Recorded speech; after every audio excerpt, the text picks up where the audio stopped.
Right, so if we want to understand why we struggle with motivation, we need to understand the 4 different types of motivation along the motivation spectrum. Okay, so on one end of the spectrum, we have pure intrinsic motivation. This is where you are motivated to do something purely for the joy of doing the thing. You're doing it because it's fun. Intrinsic motivation is video games and hanging out with friends and watching Netflix. We're not doing the thing to get ahead in life, we're doing it because it's just inherently enjoyable. Then on the other end of the spectrum, we have pure extrinsic motivation. This is where the reason you're doing something is 100% to gain a reward or to avoid some kind of punishment. For example, paying a parking fine. No one enjoys paying a parking fine. It's not intrinsically motivating. It's purely extrinsically motivating because you don't want to get letters from the debt collection agency and you don't want to end up in prison. In this video, I want to talk about 2 other types of motivation along the spectrum that you might not have come across before. And those are identified motivation and introjected motivation. And understanding these 4 different types of motivation and where they lie along the motivation spectrum is, I think, the key to staying more motivated with whatever you want to do. So let's define these things. So introjected motivation is where the reason you're doing something is because you would personally feel a sense of shame or guilt if you didn't do the thing. This is the people that say, I'm studying for my exam because if I don't study, I feel guilty because I know my parents have sacrificed a lot for my education and I don't enjoy the exam. I'm not even sure if I actually want to do this degree, but I'm doing it because I'd feel really guilty if I didn't. It's not like your parents are going to whip you with a stick if you didn't study for that exam, but it is a form of motivation where you're kind of feeling guilty, you're kind of beating yourself up for not doing the thing. And then along the spectrum, we have identified motivation. And identified motivation is the key to staying motivated to do things that you actually don't like doing. And identified motivation is where the reason you're doing the thing is not because the thing is inherently pleasurable and enjoyable, but the reason you're doing the thing is because you've integrated within yourself the importance of doing the thing. Now, this whole thing, intrinsic, extrinsic motivation, understanding what motivates us,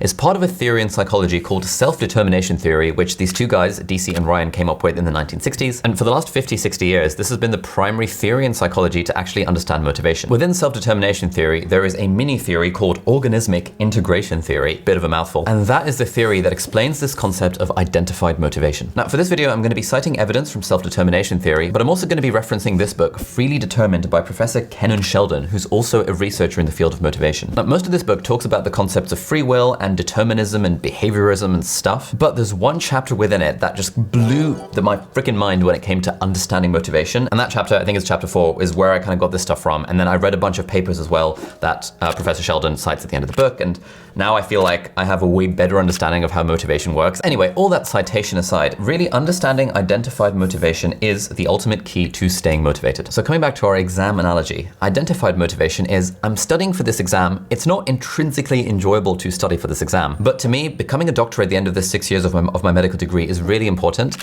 I've integrated that identity into my sense of self.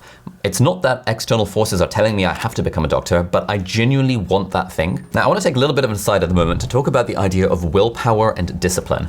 There is one school of philosophy which I used to subscribe to, which is that motivation is a myth. And today we're talking about the motivation myth. Screw motivation. What you need is discipline. What you need is willpower. No one cares what you did yesterday. It only matters doing today. Do the hard things even when you don't feel like it. It never gets any easier. You gotta get harder. You're a if you don't do the hard thing. I'm just being a bitch. There's a very kind of punitive and like whip-based form of motivation, and that works for a lot of people, but it also doesn't work for like an absolute ton more people. And so the reason why I think it's important to understand this stuff around self-determination theory and motivation is because if you, like me, are one of those people that struggle with this idea of discipline and you kind of don't want to be suffering through life, then it's worth understanding actually where motivation comes from rather than trying to kind of jackhammer all the way through it using this construct of discipline. Obviously, discipline is still important, and there are some areas where micro discipline or micro willpower is needed, but the main thing we want to try and do to stay more motivated is to generate identified motivation, or in an absolutely dream world, intrinsic motivation. Like in a dream world, you would actually enjoy the thing. So for me, when I was in med school, I found a way to actually enjoy studying for exams. I did things to make it more intrinsically motivating.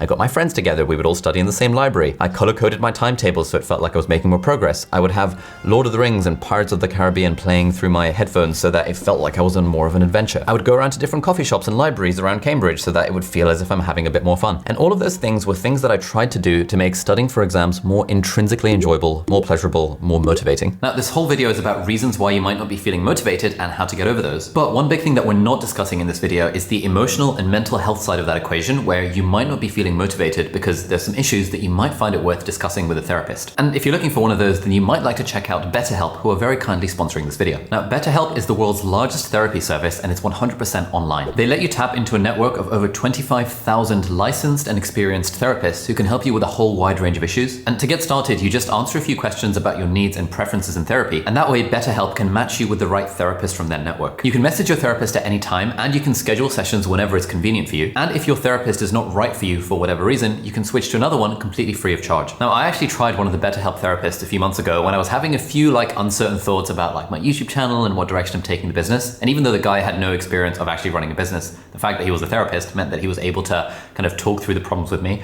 And I found that just having that half an hour session where we actually just went through these issues really helped me in getting clarity on what I wanted in terms of the direction that my life was going. And with BetterHelp, you basically get the same vibe and professionalism of an in-person therapist, but it's way more affordable and it's way more flexible because you can do it online. Anyway, if any of that sounds up your street and you'd like to try a therapist on BetterHelp, then head over to betterhelp.com/Ali Abdaal. That's BetterHelp, H-E-L-P. And if you use that link, which is also in the video description, then you get 10% off your first month. That's betterhelp.com/Ali Abdaal. And thank you so much, BetterHelp, for sponsoring this video. Intrinsic motivation is fragile.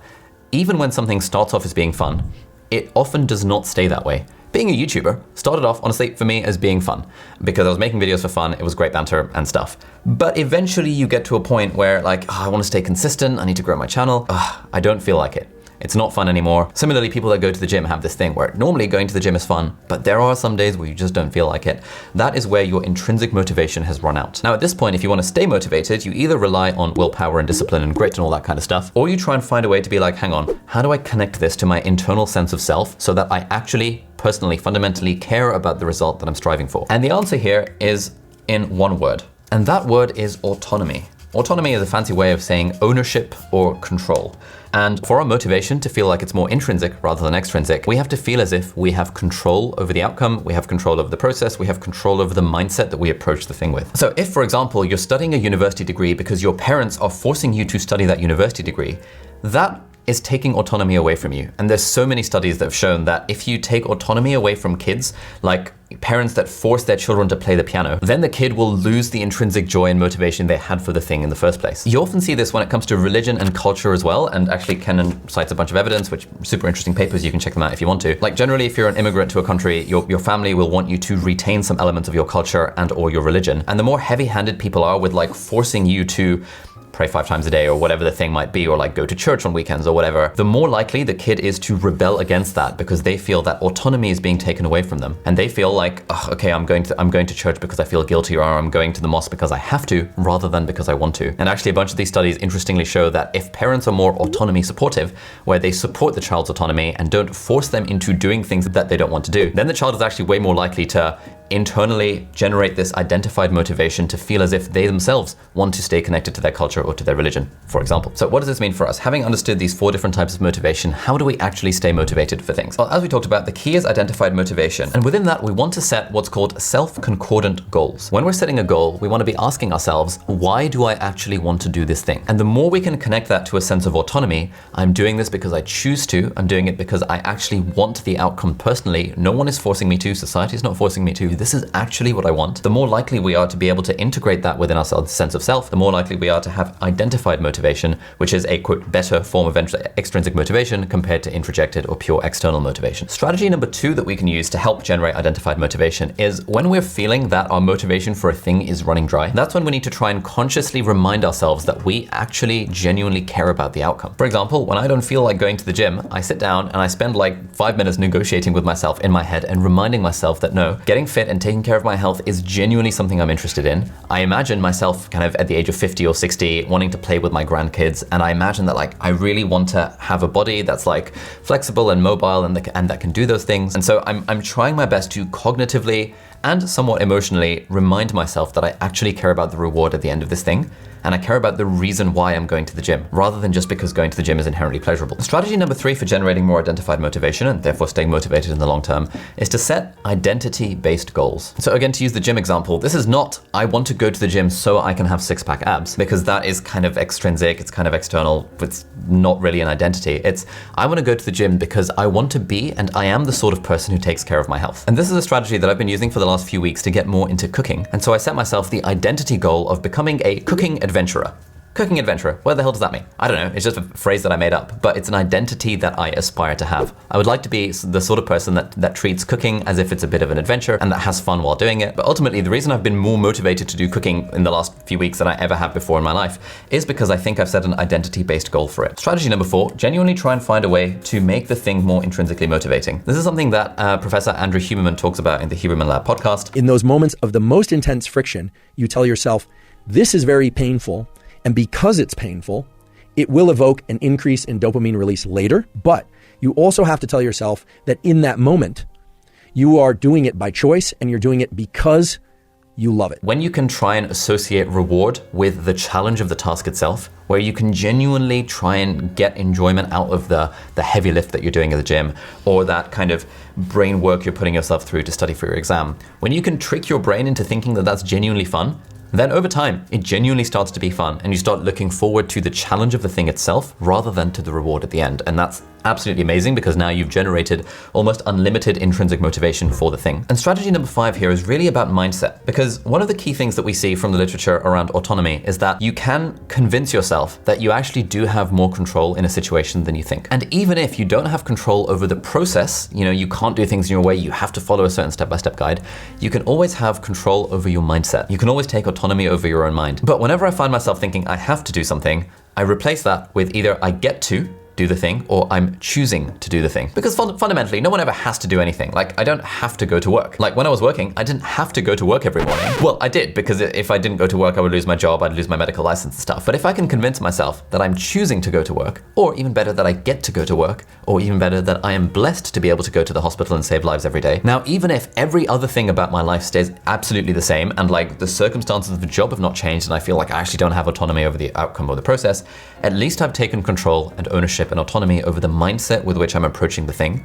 And that makes it far more likely that I'd be able to generate this magical identified motivation for the task, rather than having to rely on pure extrinsic motivation and introjected motivation, which generally feel pretty bad. Sometimes, even when we have identified motivation for doing a thing, it's still a bit of a struggle to get started, and this is where procrastination comes in. And if you want tips on how to beat that level of procrastination, you can check out this video over here, which is all about my guide on how to beat procrastination. Thank you so much for watching, and I'll see you in the next one. Bye-bye.